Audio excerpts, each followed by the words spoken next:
Plaintiff Jessica Gauger met the defendant through her brother, and they've known each other for 20 years. Jessica claims the defendant agreed to buy 2 tickets from her to the Minnesota Vikings home opener against the Green Bay Packers, but she failed to pay for the tickets, so Jessica's suing. Defendant Christy Red Elk says after Jessica's brother died, she and Jessica went their separate ways. Christy admits that she struggled with an alcohol addiction, but she sobered up, had a child, and is now trying to better both of their lives. Christy denies owing because she claims Jessica forgave the debt. All right, start with you. Well, Your Honor, I've known Christy for around 20 years. I met her through my brother.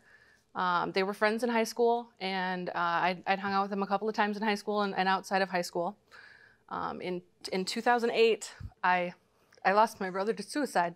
Sorry. Sorry to hear that. And obviously that was the hardest day of my life. Yeah. And from that day forward, you know, I try to live every day for my brother. And, you know, as a reminder, I actually have a tattoo in memory of him. His nickname What was your brother's name? It was Ben, but his nickname was Gumby because he was this 6'5" guy that he loved Gumby, and he was always on a 4-wheeler. So this is my memorial tattoo to, you know, every day do it for him. Memorialize. Yep. Yeah, and, you know, I do Out of the Darkness walks, and, you know, I like to talk about him because it helps other people who've gone through it, because, you know, it's not a lot of people like to talk about it, and it makes them uncomfortable. Defendant Christy Red Elk met the plaintiff through her brother, and she claims after the plaintiff's brother took his own life, Christy became an alcoholic. Did he suffer from clinical depression? Not that I knew of. He hadn't been on medication for any depression. Had he had symptoms of depression for many years prior to that? Not that I was aware aware of. Was there a traumatic incident that happened in his life? You know, I think it was just, it had to do with circumstances, and he was consuming large amounts of alcohol that night, which, as everybody knows, is, you know, not the answer for you know, it's a downer. So. Okay. All right. I'm just asking. We're educating the public a little, so that's why I was asking those questions, because my understanding of depression is that clinical depression requires medication. Clinical depression means there's a chemical imbalance. Your brain, you know, you need medication to balance things out.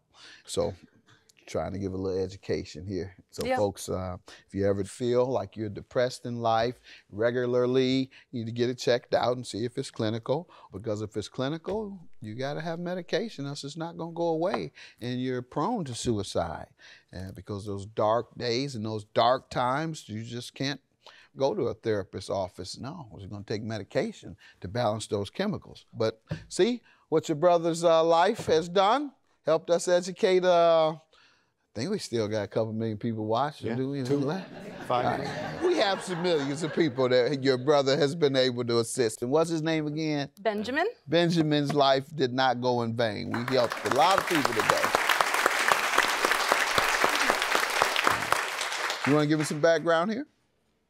As she said, we knew each other from her brother. After he took his life, we took separate ways. But after we went our separate ways, I continued working in a bar, going to college, kept the drinking life, which I drank heavily, like daily, as I was going through school, waking up intoxicated still. After a while, I realized that my life wasn't headed anywhere. So I decided to move up to the cities and change my group of friends, and I sobered up, which I'm still sober today. Good.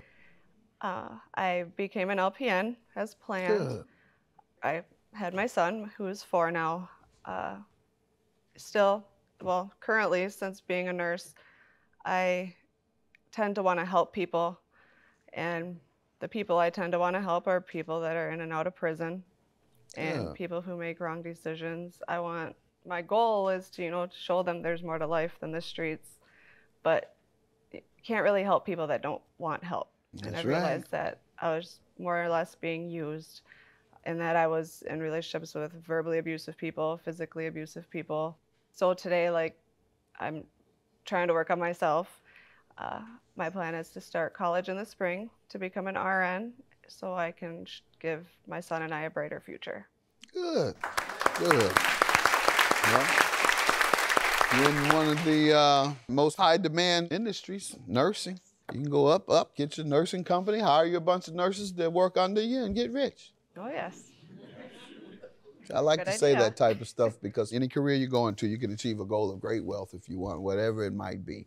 You just have to make that your goal and pursue that path. LPN's a buddy of mine, very good buddy, one of my best buddies. Started out with like 3 nurses in the home health care industry. Now he has like over 200. Wow.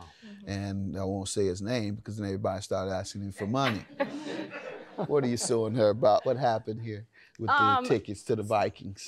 So I had purchased 2 Viking Packer tickets for the opener for $830. All right. And I wasn't able to go, so I posted on Facebook, and Christy had contacted me saying, you know, I would love to pay this, but, you know, I can't make the full-out payment. Can we set a schedule? And we did, and the day before, I think it was the day before the game, she picked up the tickets and gave me $200 cash. And then hasn't paid you the rest. She has not. Let me guess why. He was injured, so she figured why go if there's not going to be an Adrian Peterson on the field running for 200 yards. Well, I actually have pictures of her from Facebook that she did go to the game. You did? Let's see the pictures. Did Adrian Peterson play that game or not? He did not. See, that's why she doesn't want to pay you. She said he didn't play that game. Who is he? He don't even start. Who is that? Is he a football player? Future football player. Oh, that's what he told you. Yeah, you believe that if you want to. Yeah, well, I had a buddy of mine used to play that trick when we were in college together. He'd wear a Lions jersey and a neck brace all around campus. That's great. Plaintiff Jessica Gauger is suing her former friend, who admits that she struggled with an alcohol addiction for years. All right. Why didn't you pay her for the tickets? Well, when I went to her house to pay her the $200, I had told her my situation and that I couldn't pay her all the rest of the money right away. So she said, well, since you know my brother, don't worry about the rest of the money, and we'll just take it from there, and you can get back on your feet. Yeah, you know I'm not going to let you do that. Did you tell her that? I would never say that. I know. We're not going to go any further than that. You shouldn't have even done that, ma'am. $630 is your judgment. I don't even believe she mentioned her brother in the same context. Have a good day. Judgment for the plaintiff. Good luck to you both. Bye-bye.